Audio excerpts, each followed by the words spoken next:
गेल्या अनेक वर्षापासून शासनाच्या विभागाकडून पुरवठा होत असलेल्या इंधन चोरीच्या संदर्भात मोहोळ तालुक्याचे पत्रकार पारेसाहेब जिल्हा परिषदेच्या पूनम गेटवर धरणे आंदोलनासाठी बसलेले आहेत.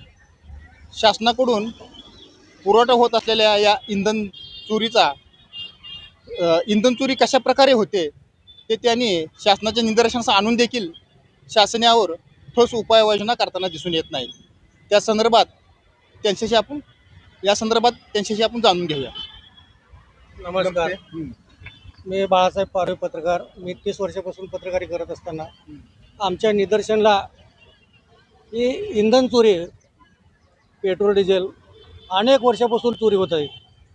आणि ही चोरी करत असताना आम्ही संबंधित दिल्लीमधील अधिकारी आहेत, ते मुंबईमधील अधिकारी आहेत, ते पुण्यामधील आहेत, ते संबंधित सोलापूरमधील साखळीच आहे म्हणायचं. त्यांची एवढी मोठी साखळी आहे की आपल्या राजकीय लोक आणि पूर्ण संबंधित महसूल खातं आणि पुरवठा अधिकारी याच्यामध्ये पूर्ण साखळी पद्धतीनं काम करते. त्याच्यामुळं एक गाडी दररोज 200 लिटर पेट्रोल किंवा डिझेल चोरी करते. म्हणजे ड्रायव्हर ज्यावेळेस कंपनीमधून गाडीत पेट्रोल डिझेल भरलं जातं की बाहेर आल्यानंतर तो ड्रायव्हर 200 लिटर बाहेर पेट्रोल किंवा डिझेल विकलं जातं आहे. म्हणजे एका गाडीतनं जर 200 लिटर तर पेट्रोल डिझेल विक्री केली जात असेल तर कमीत कमी आता तिथं गाड्या 298 ते 300 गाड्या येत्या.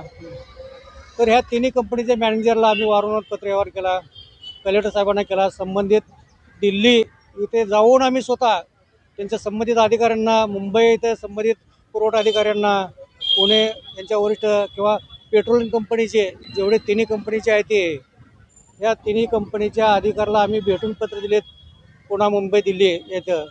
आणि वारंवार पत्रव्यवहार करून स्मरणपत्र देऊनसुद्धा कुठलीही कारवाई केली नसल्यामुळं 15 जुलै 2026पासून आम्ही बेमुदत धरणे आंदोलनाला बसलो आहे. आता त्यांचे पळापळी चालू झालेली आहे. कलेक्टर साहेबांनी आदेश दिला आहे की पुरवठा अधिकाऱ्याला तुम्ही कारवाई करून आम्हाला अहवाल द्या. त्यानंतर कालच्यापासून जी गाडी विक्री ड्रायव्हरची पेट्रोल डिझेल करत होता त्यांच्यावरती पाळत ठेवून ते आता गाड्या पकडायला चालू केलेलं असल्यामुळे सध्या ड्रायव्हर पेट्रोल विक्री असं बंद केले असं आम्हाला बाहेरून कळालं आहे. पण ही पेट्रोल विक्री जी करणारे ड्रायव्हर किंवा गाडी मालक जे आहेत ते कधीही बंद करत नाहीत. कारण का त्यांचं पोटच त्याच्यावरती आहे.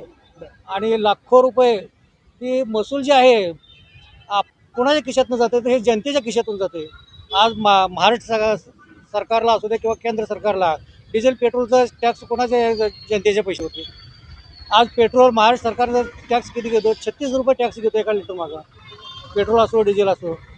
आणि समजा ही तर चोरी होत असेल तर पेट्रोल पंपवाला काय करतो, त्या चिपप्रमाणे एक काम करतो पेट्रोल पंपवाला. त्याला एखाद्या पेट्रोल कमी आलं तर तो कारवाई करत नाही किंवा कारवाई पेट्रोल कंपनीला कारवाई केली तर तो परत डिझेल पेट्रोल आपल्याला टायमाला देणार नाही. म्हणून पेट्रोल कंपनी त्याने हे करत असल्यामुळं पेट्रोल पंपवाला काय करतो माहिती का, 5 लिटरच्या पाठीमागं 100 ml मारतो.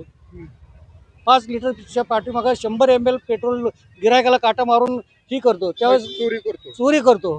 म्हणजे ही कुणाला का बुरदंड आहे, गिरायकालाच आहे, ग्राहकाला मग अशी यांची पद्धत जी असते ना एवढी मोठी आहे.